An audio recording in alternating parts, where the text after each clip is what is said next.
Instagram stories for Monday, January 20th. I'm your host, Daniel Hill. I'm actually recording this on Sunday night because there has been so much social media news over the past 48 hours that I had to sit down and talk about it.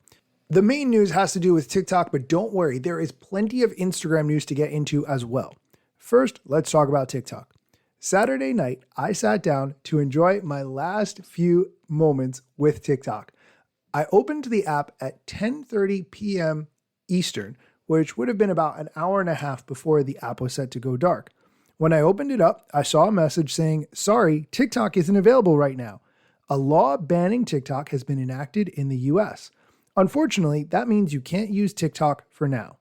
We are fortunate that President Trump has indicated that he will work with us on a solution to reinstate TikTok once he takes office. Please stay tuned. Your options were to learn more or close the app.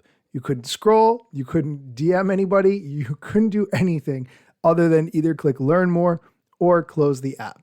So after being slightly perturbed that it happened so soon, I realized that it would take some time to shut down all the appropriate servers and links, and you wouldn't necessarily want to leave that until the last possible moment in case there were any issues with doing that, because ByteDance and TikTok were going to be fined for every user who was able to access the app starting on January 19th.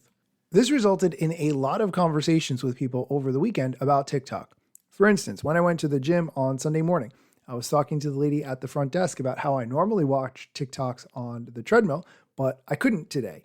And I told her that because she was young and did not remember when Napster got shut down, it was much like this. And interestingly, she said, "Well, I do sort of know what this is like because I was around when Vine was shut down." And I said, "You're absolutely right. It's not exactly the same because that wasn't a legal thing." But still, her point was made and I did agree with her. When I woke up on Sunday morning and I saw that TikTok was still not accessible, I uninstalled the app, which to my credit was not a good idea at all. Fast forward to Sunday afternoon and I started getting texts from my friends saying TikTok is back online. And sure enough, it was. When you opened up the TikTok app, there's a message that says, "Welcome back. Thanks for your patience and support. As a result of President Trump's efforts, TikTok is back in the US. You can continue to create, share, and discover all the things you love on TikTok. And then you have an option to continue, and you can begin using the app again, just as you did the day previously."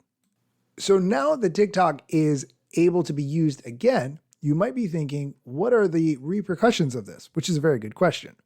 TikTok is not available in the Apple App Store or the Google Play Store. If it was, those companies would be fined for having that app available to its users. Additionally, CapCut and Lemonade, which are owned by ByteDance, are also no longer usable and not possible to download from the Google Play or Apple App Stores. I'm not sure how all this is going to shake out. It's been a wild ride of a weekend. Not sure how long it will last, what will happen in the future, but don't worry, I will continue to keep you posted.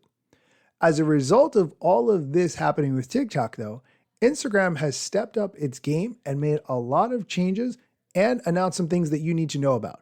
I'm going to talk about all of it right after the break. Welcome back. One of the problems with ByteDance apps being banned in the US is that CapCut is no longer available. If you've not used CapCut before, it is a video editing app that is available both on your mobile device and your desktop, and it makes it pretty easy to make the kind of edits that TikTok and Instagram Reels have in the videos. Since CapCut is no longer available, Instagram is stepping up to release something very similar. I'm going to let the head of Instagram, Adam Mosseri, describe it.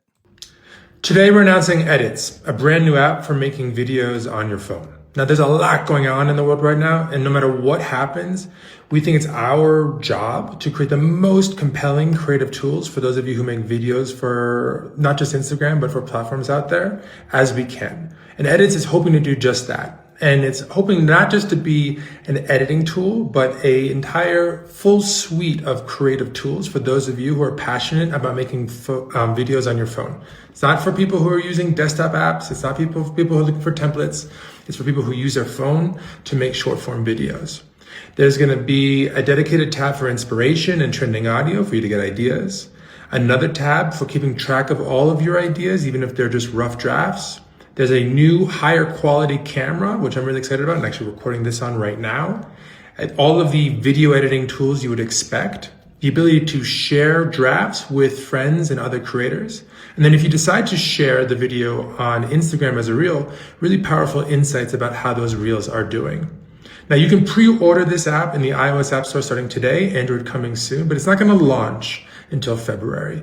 We've been working with creators on this for a couple months now, and we're going to bring a bunch more creators into the fold over the next couple of weeks and get a bunch of feedback and to continue iterating on the product. The first version is going to be incomplete, so please be patient, but I'm really excited to put this in all your hands. See y'all soon. Peace. Okay, a lot of credit to the Instagram team for doing this, although I'm going to give them some negative points for two things. Number one, Android app should be available at the same time as iOS app. There's more Android users in the world than there are iPhone users, so we should not be treated as second-class citizens. Second, the lack of desktop app is very disappointing. I would like to have the same experience for editing on my mobile device as my desktop, and all of that should be seamless because sometimes I might edit a more complicated video on my laptop, or sometimes I might do a quick edit of something on my phone, but all of those should be centrally linked. Now I have to find another desktop video editing app to use. I'll probably go back to Adobe Premiere, but the point is Instagram should be offering a full and complete solution. Okay, now that you know about all that, there's another piece of Instagram news that Adam announced in his weekly Ask Me Anything. Someone asked the question, can you please bring the square grid back? This is referring to how photos on Instagram used to be square back in the day, but over time they became more full screen, vertical, taking up as much screen real estate as possible.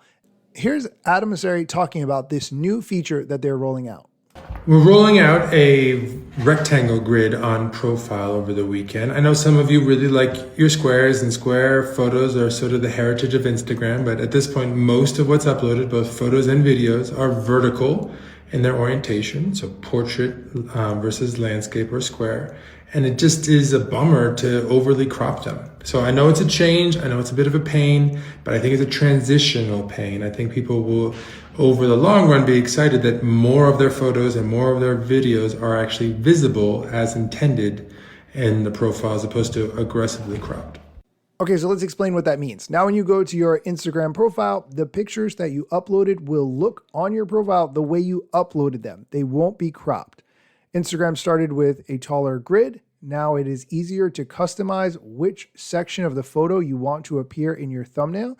And they say that they are also planning to move highlights to the grid. The goal here is really to give people as much control over the grid as they would like. And bonus, the option to post directly and only add it to your grid is coming. So I will continue to keep you updated on this.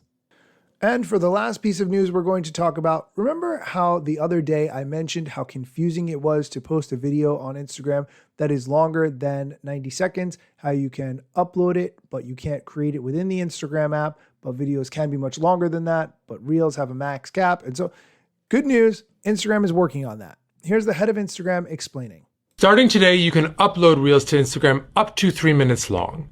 Now, historically, it's only been 90 seconds, and that's because we've wanted to focus Instagram on short form video, not on long form video. But we've heard a lot of feedback from a lot of you creators out there that 90 seconds is just too short. So we're hoping that upping that limit up to 3 minutes will help you tell the stories that you really want to tell. Let me know down below in the comments what you think. Peace. Okay, I just want to pause and mention that I recorded a show on Friday evening, and 48 hours later, this is all the social media news that happened. It is a crazy time to be involved in this industry. Am I right? That is going to do it for today's episode. As always, thank you for listening, and be sure to come back next time for more social media news, strategy, and other things that you need to know. Let me tell you a couple things that you should know about me. A product manager but do not have a bachelor's degree, but actually that's factually a fraction of me. Another fraction's posting content irregular and irrationally. Still probably won't get a job at the Gram.